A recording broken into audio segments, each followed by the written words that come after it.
Hi, Adiaxos family, happy Friday, almost weekend, and thus it is time for our 5 minute nutrition session again. So, welcome.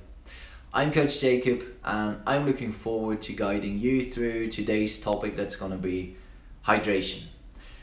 In the previous two 5 minute nutrition sessions, we have talked very generally about several aspects within this vast field of nutrition and nutrients, which we basically encounter every day via social media, seeing the latest diet trends, or in the grocery store reading the nutrition fact labels on foods before we are like, maybe not, and put them back into the shelf, or like, yes, and throw them into our shopping cart. We have calculated your resting metabolic rate, your total energy demand, so how many kilocalories does your body need. We have come to know some background information regarding the principle underlying the energy value determination for our macronutrients, namely carbohydrates, protein and fat. We also saw a rough guideline for a potential distribution of the energy your body needs on these macros, and you have heard my approach towards food tracking. On this journey through these topics, we kind of experienced that there are many things we have rather limited control over, to say the least. Estimations everywhere was a statement made by me. So we found an introduction into the, again, immense field of nutrition by means of probably already advanced themes, but themes which we are mostly confronted with, I would say. And in doing so, we kind of could draw the first conclusion. Awareness and mindfulness, that's already half the battle. Now, let's dive into today's topic, hydration, a fundamental topic, literally.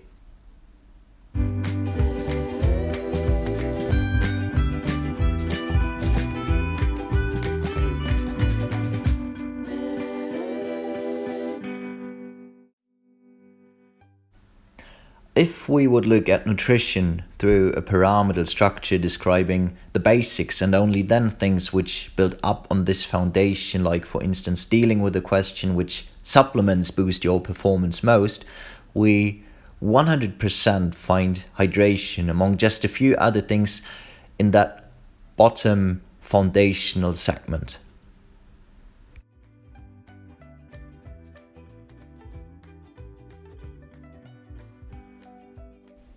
So let us focus on and master the basics first. Now, why is hydration actually so important?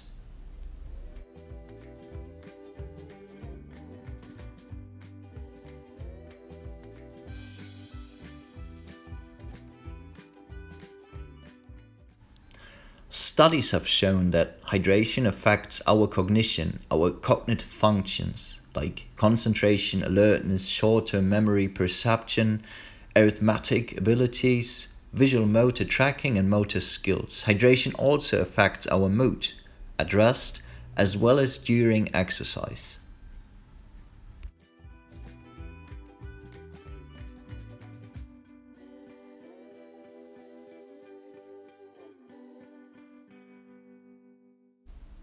And a dehydration of 1 to 2% of your body weight can already cause these effects mentioned, since our body is mostly comprised of water, more than 50%. So how can we live up to this fact? By means of steady supply and fighting underhydration. By the way, some common misbelief or fallacy is we drink when we are thirsty, so hydration is nothing we have to concern ourselves with. Well, let me ask you and tell me honestly, on these days when you did not concern yourself with drinking in any way, when you were not mindful about it at all, how much have you drunk at the end of these days? I would claim not enough. Therefore, feeling a little bit parched means you have already reached this state of dehydration. The feeling of thirst occurs later than needed and is not a reliable indicator. So you have to identify cues that make you drink, cues that replace thirst as a reminder to drink, something that you are doing routinely every day, like starting the engine of your car when you are commuting to work, or sitting up in bed after waking up. With all that being said, the maybe most important question: how much should we actually drink? Some recommendations.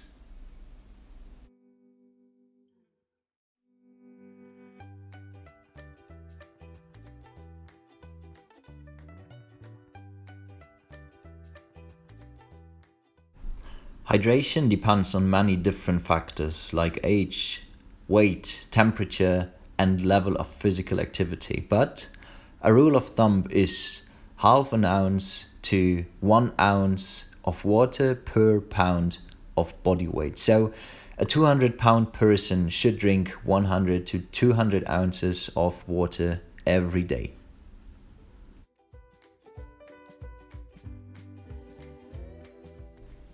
Take your time to grab your calculator and find out what that means in your specific case. Additionally, something that might facilitate reaching this number, by the way, almost 100 ounces or 3 liters for me, is carry water in a bottle with you throughout the day. In that bottle you like most. This also allows you tracking your water intake. And keep in mind, approximately 20% of your water intake does not come from drinking, but from food. Examples for food which are high in water are blueberries, raspberries, red cabbage, cucumbers, spinach, and eggplant. Alright, now I would like to wrap it up with the following information.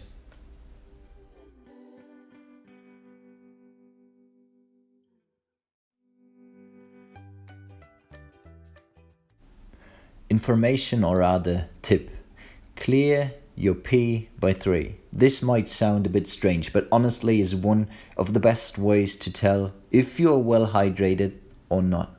It is simple, just look at your urine. Make it a daily goal to clear your pee by 3 p.m.